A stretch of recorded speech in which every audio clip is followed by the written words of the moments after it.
Reporting from Arkham Asylum, this is Gotham Rogues. In this video we take a look at the Batman the Animated Series episode, Pretty Poison.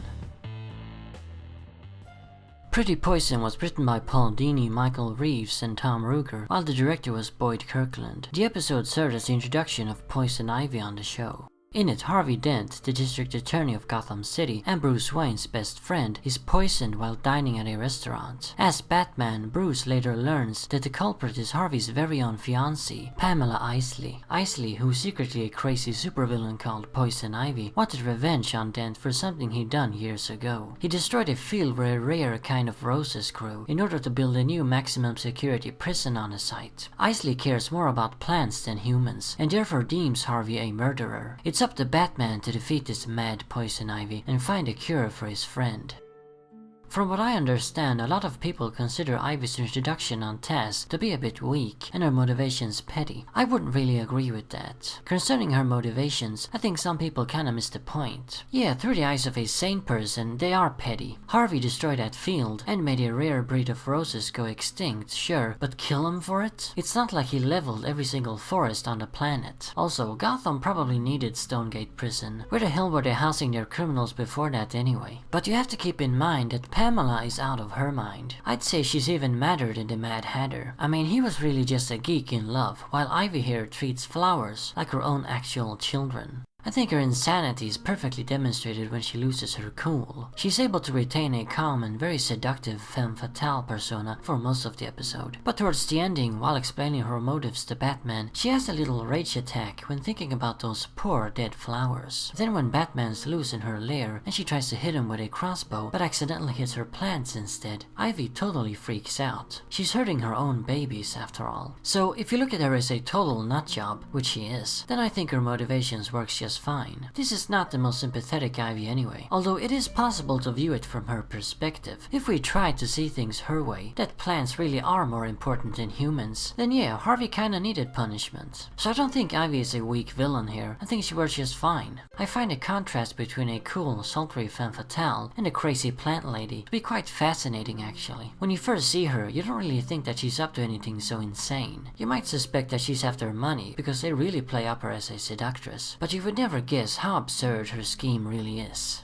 Where I can kinda see some people's complaints is in the origin story for Ivy. That I agree is weak, because she has no origin. We never find out why and how she became so obsessed with plants, and how her Poison Ivy persona got started. I think it's even safe to assume that she's been Poison Ivy for a while, and Batman just hasn't run into her before this. Of course, this could also be her first outing as a supervillain, we don't know. She also has this weird giant plant monster in her lair. How did she make that? That's not something that ordinarily grows in your garden. All we're told about her background is that she's a botanist and a research chemist for a cosmetics company. I guess she somehow made that thing using her skills in those areas. Keep in mind that this Ivy doesn't have any actual powers. The modern Ivy could easily just grow such a monstrosity using her special abilities. She could also mind control people with her pheromones and kill with a kiss. This Ivy can't do any of that. She does however put poison on her lips in order to make her kisses deadly, such as the one she gives Harv. In a way, this version is a bit reminiscent of the original Ivy from the Silver Age. She had no powers then either, and put chloroform on her lips. Of course, that Ivy was driven by a crush on Batman, so their motivations are completely different. Later on in the comics, Ivy would be primarily motivated by money, and in fact, it's this episode that introduced her sick fixation on plants. Prior to the animated series, Ivy used plants as weapons, but she didn't fight for them. They weren't her objective. Money simply was. A lot of people tend to forget that. Just like the show did with Mad Hatter and Mr. Freeze, it also revamped Poison Ivy, giving her brand new motivations. Of course, those motivations would be expanded upon in the comics, and the character was also made more sympathetic. But anyway, this episode certainly does deserve more credit for introducing what is essentially the modern Poison Ivy. Yeah, we don't get an origin, which is a bit of a shame, but I don't think it kills the episode or this version of Ivy at all. What would have been kinda nice though, is if her backstory had been fleshed out later on the show, but that never really happened.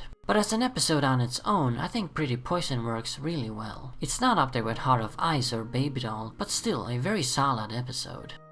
Of course I have to talk a little bit about Harvey Dent. This was the big episode that featured him before Two-Face Part 1 and 2. He had only made a cameo in a pilot on Leather Wings prior to this. So here we find out that he's Bruce Wayne's best friend, another thing the show introduced. In the comics, Harvey was friends with Batman, not Bruce. This somehow makes it all even more tragic, as those moments with Harvey are the few times that Bruce can actually just relax, enjoy himself, and be normal. It was a unique relationship that he shared with no one else. Not Alfred, Gordon, Robin, Batgirl, or Catwoman. The shadow of Batman fell over all those relationships, but with Harvey he was just Bruce. I wish we had gotten a few more episodes that explored their friendship before Dent was turned into Two-Face.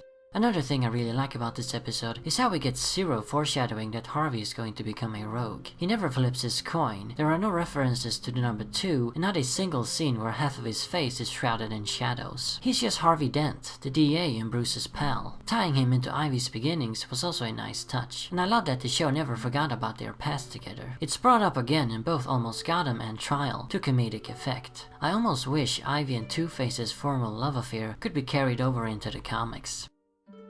As for Diane Pershing's performance as Poison Ivy, I think she's just fabulous. A perfect femme fatale voice, seductive, cool, sultry, and she handles Pamela's nervous breakdowns greatly too. Just like this episode is somewhat overlooked in the history of the character, so is this performance in the history of this show. Everybody always talks about Mark Hamill, Arlene Sorkin, Mark Hamill, John Glover, Mark Hamill, but Pershing's Ivy is another standout villain voice from the animated series, in my opinion. So there you have it, that's Pretty Poison. Not a masterpiece, but still a very good episode, with a great, although perhaps imperfect, take on Poison Ivy. What are your thoughts on it, and TAS Ivy in general? Let me know in the comments. Next up on Batman TAS Reviews, we'll be taking a look at Riddler's reform, so stay tuned for that. And as always, remember, Arkham Asylum awaits you in the next video.